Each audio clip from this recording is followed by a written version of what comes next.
सबसे ज़रूरी यह है कि व्यक्ति यह तय कर ले कि वह किसी भी स्थिति में निराश नहीं होगा। यही निराशा व्यक्ति के उत्साह को छीन लेती है और किसी काम को हाथ लगाने की इच्छा भी नहीं होती। उसे लगता है कि उसे सफल होने में समर्थ है। उसे लगता ही नहीं कि वो समर्थ होगा। ऐसे लोगों को हमेशा याद रखना चाहिए कि ज़िंदगी में उतार चढ़ाव और सफलता असफलता के दौर चलता रहता है। समझदारी इसी में है कि उतार के दौरान व्यक्ति निराश न हो और चढ़ाव के दौरान संतुष्ट होकर न बैठ जाए। दोनों स्थितियों में कर्म पर विराम लगाना और अब अपने पैर में कुल्हाड़ी मारना है। यानी कि ऐसे समय पर आप काम करना ना छोड़ें किसी भी तरीके से, चाहे आशा है या निराशा, परिस्थिति अनुकूल है या प्रतिकूल।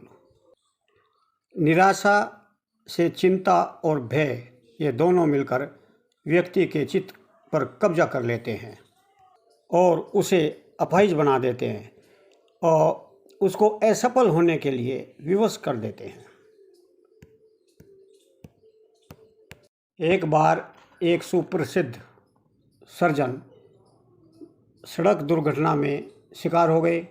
उनकी कार का अगला हिस्सा चकनाचूर हो गया और उनके शीशे से उनके गला कट गया और गला कटने से उनका खून बह करके वो बेहोश हो गए और फ़ौरन उनको अस्पताल ले जाया गया। उनका ऑपरेशन कर दिया गया और काफ़ी खून चढ़ाया गया और घाव में टाँके लगा दिए गए। जब उन्हें होश आया तो चारों ओर कुछ डॉक्टर और नर्स खड़ी थी। डॉक्टर ने अपने होठों पर उंगली रखकर कुछ नए बोलने की संकेत दिए। इस पर सर्जन ने एक कागज़ पर लिखा, क्या मैं जिंदा रहूँगा? दूसरे डॉक्टरों ने विश्वासपूर्वक उत्तर दिया, अवश्य, क्यों नहीं। सर्जन ने दोबारा लिखा, क्या मैं बोल सकता हूँ? डॉक्टर ने इस अंदाज में कहा, हाँ ठीक, पहले की तरह बोल सकते हो। तो फिर सर्जन ने लिखा कि ओह, तो मैं बेवजह चिंता में क्यों घुला जा रहा हूँ। तो आप भी चिंता में घुलकर अपनी शक्तियों से बेखबर न रहें, बल्कि सर्जन की तरह खुद से कहें, बेवजह चिंता में क्यों घुल रहा हूँ, मुझे ज़िंदा रहना है, कामयाब होकर ज़िंदगी को सार्थक बनाना है।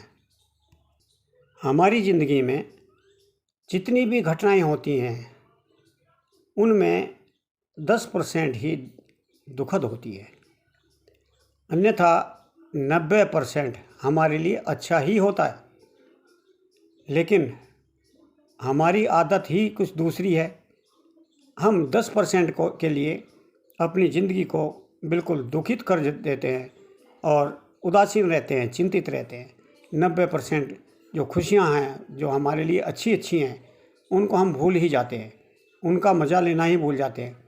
तो ज़िंदगी उनको 10% में ही दिखाई देती है कि ये गलत हो गया है, ईश्वर ने मेरे तरफ क्या किया।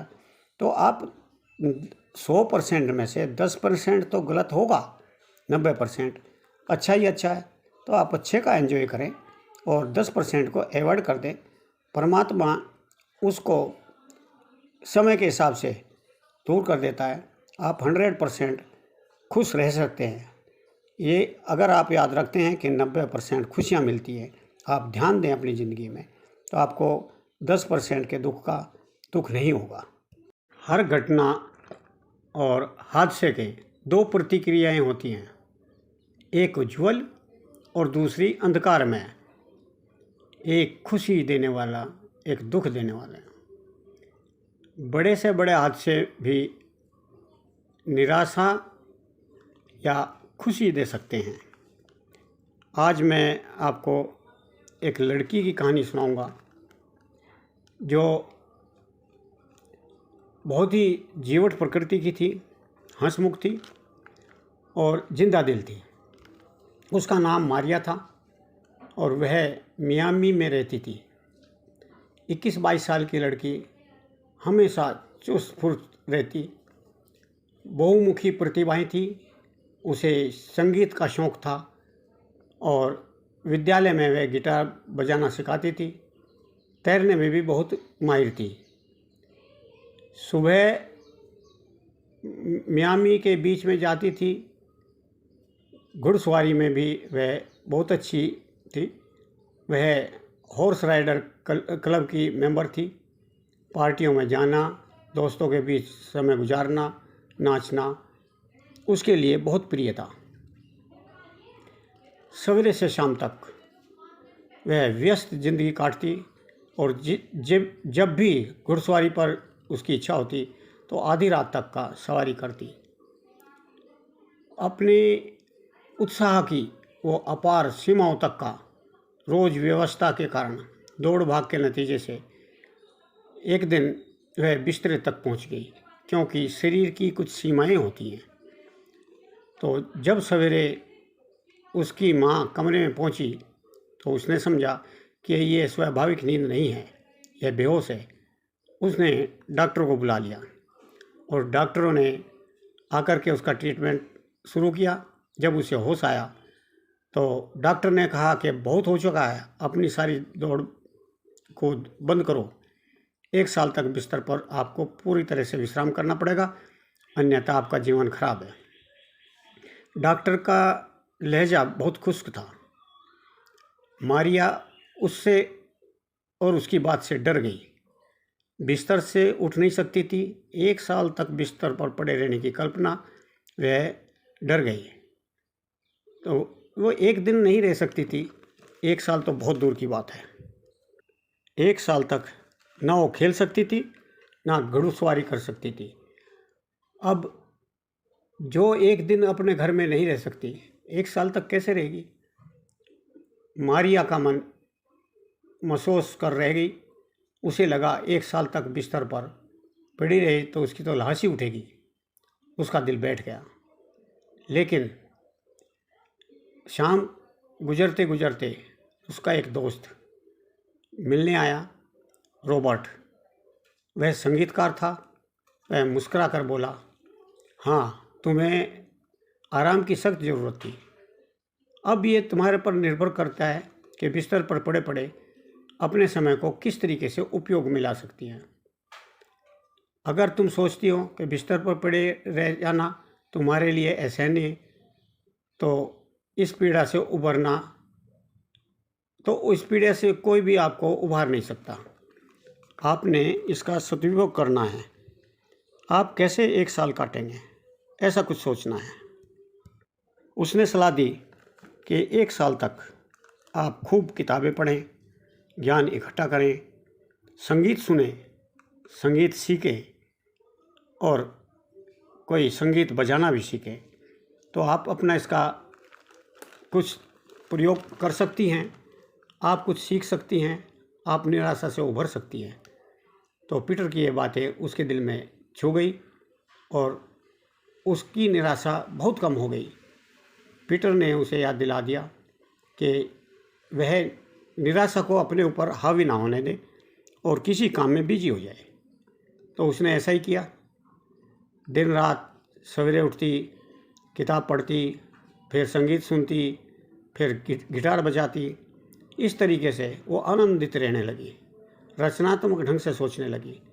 कैसे खुश रहा जाए, कैसे आनंदित रहा जाए, कैसे तन मन को खुश रखा जाए, उसको एक जीवन मूल मंत्र मिल गया और उसने उस पर अप्लाई कर दिया। उसने निराशा को एक तरफ रख दिया, निराशा की चादर को उसने फेंक दिया। अपनी ज़िंदगी में उत्साह और आशा उसने पूर्ण रखी और समय का सदुपयोग, मेन चीज़ है समय का सदुपयोग किया, तो उसकी पीड़ा उसे महसूस नहीं हुई। वह साफ देख रही थी कि साफ सुन सकती थी, साफ सोच पाती थी। रोज़ उसके मित्र मिलने आते और उसके साथ हंस बोल करके तरोताज़ा होकर चले जाते। उसको पता ही नहीं चला कि साल कैसे गुजर गया। 1 साल में वह अधिक परिपक्व हो गई, विचार समृद्ध हो गए। उसका नतीजा यह हुआ कि ज़िंदगी अधिक रचनात्मक और क्रियाशील और सार्थक व्यतीत होने लगे। आजीवन में एक साल न भूलने वाला ये साल उसके लिए स्मरणीय हो गया, बहुमूल्य हो गया और प्रसन्नतादायक हो गया। इससे आप समझ सकते हैं कि अपने ऊपर निराशा को ना चढ़ने दें।